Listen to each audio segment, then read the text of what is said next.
আসসালামু আলাইকুম ভিউয়ার্স, আশা করি সবাই অনেক অনেক ভালো আছেন।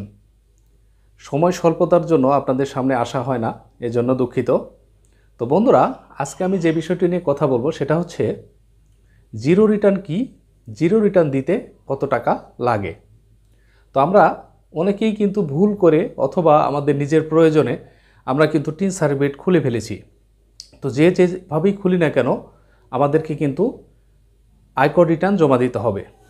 তো আপনার বাৎসরিক আয় যদি আপনি যদি একজন পুরুষ হয়ে থাকেন তাহলে বাৎসরিক আয় যদি 3.5 লক্ষ টাকার নিচে হয়ে থাকে এবং আপনি যদি একজন মহিলা হয়ে থাকেন তাহলে 4 লক্ষ টাকার নিচে যদি আপনার বাৎসরিক আয় হয়ে থাকে, সেই ক্ষেত্রে আপনাকে যা করতে হবে সেটা হলো আপনার আয় ব্যয়ের হিসাবটি বৈধভাবে সরকারি অফিসে অর্থাৎ আয়কর অফিসে আপনার সারা বছরের আয় এবং ব্যয়ের হিসাব দেখাতে হবে।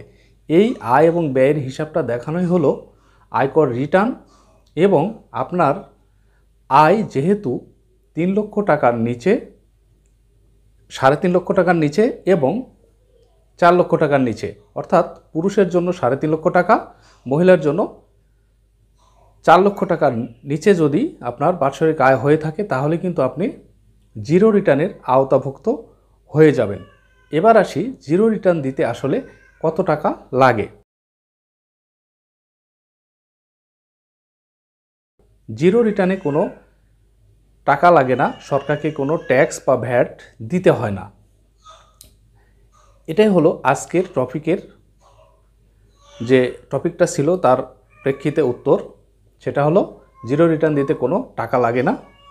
তো বন্ধুরা, আশা করি ভিডিওটি থেকে উপকৃত হবেন। আর আরেকটি নিউজ, সেটা হলো এবছরের আয়কর রিটার্ন দেওয়া কিন্তু শুরু হয়ে গিয়েছে। আপনারা আয়কর রিটার্ন অনলাইন থেকে জমা দিয়ে নিন। আসসালামু আলাইকুম, আল্লাহ হাফেজ।